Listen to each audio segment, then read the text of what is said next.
ہند میں انوکھا مرکز تحفظ دین یہ دین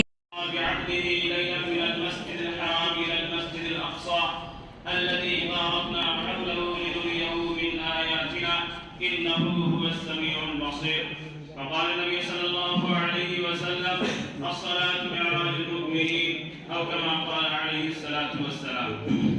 صدر محترم اور حاضرین مجلس اور اسٹیج پر جلوے افروز ہمارے اساتذہ کرام، السلام علیکم ورحمۃ اللہ وبرکاتہ.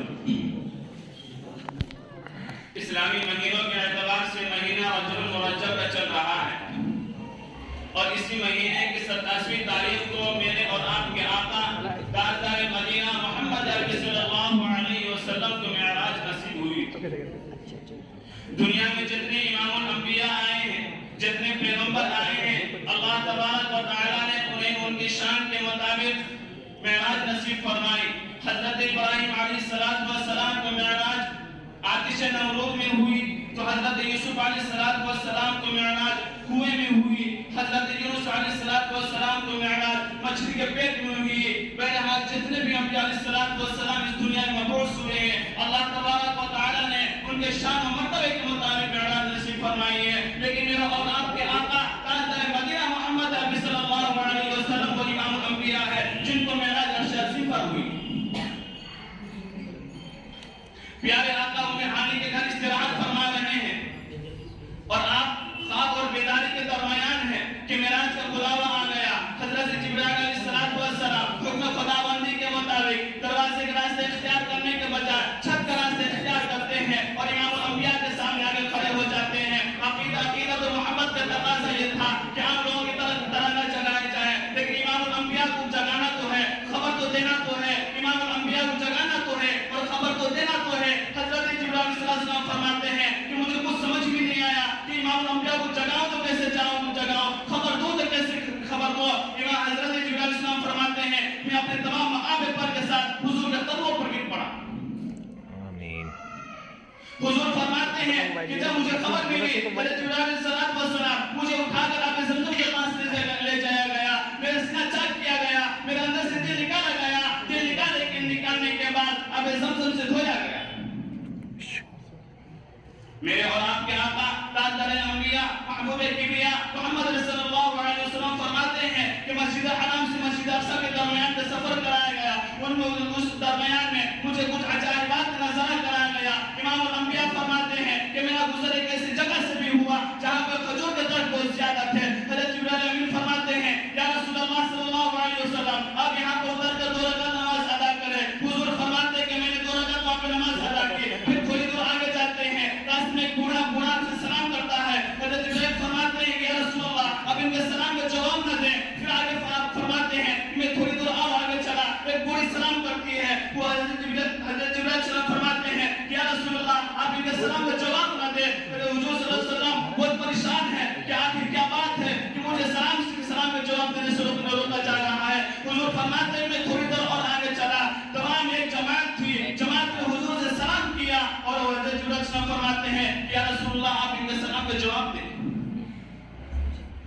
امام الانبیاء فرماتے ہیں جبرائیل سے جبرائیل آخر کیا بات ہے کہ آپ نے مجھے سلام کے جواب دینے سے روک دیا.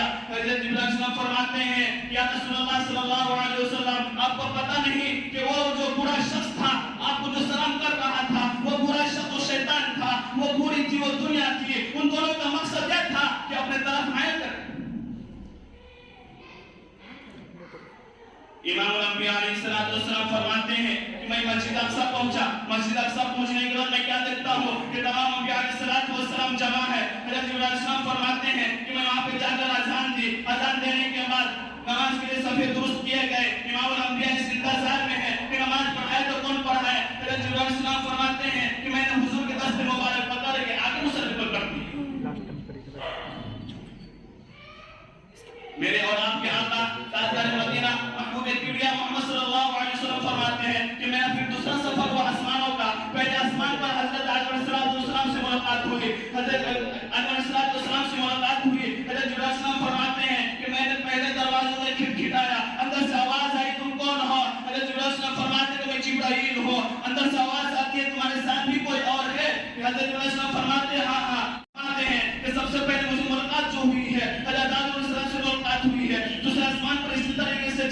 ہیں, دوسرے آسمان پر حضرت عیسیٰ علیہ السلام سے ملاقات ہوتی ہے, جس آسمان پر پہنچتے ہیں, جس آسمان پر حضرت یوسف علیہ السلام سے ملاقات ہوتی ہے, اسی طریقے سے تیسرے چوتھے پانچویں چھٹے آسمان پہ ساتویں آسمان پہ پہنچتے ہیں. ساتویں آسمان پہ پہنچنے کے بعد سدرۃ المنتہا تک پہنچتے ہیں. سدرۃ المنتہا تک پہنچنے کے بعد امام الانبیاء فرماتے ہیں کہ جبرائیل علیہ السلام سدرۃ المنتہا کے پاس پہنچنے کے بعد حضرت جبرائیل علیہ السلام میرے ساتھ چھوڑ دیا.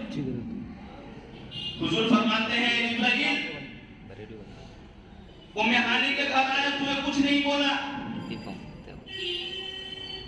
آپ زمزم کے پاس گیا کچھ نہیں بولا, لیکن یہاں پہ آنے کے بعد تو ساتھ چھوڑ دے رہا ہے. حضرت جبرائیل علیہ السلام فرماتے ہیں یا رسول اللہ صلی اللہ علیہ وسلم, حکم خداوندی کے مطابق مجھے اجازت یہیں تک تھی, اب اس کے آگے میں نہیں پڑھ سکتا, اگر میں ایک قدم ہی پڑھ جاؤں تو میں چل کر راکھ ہو جاؤں گا,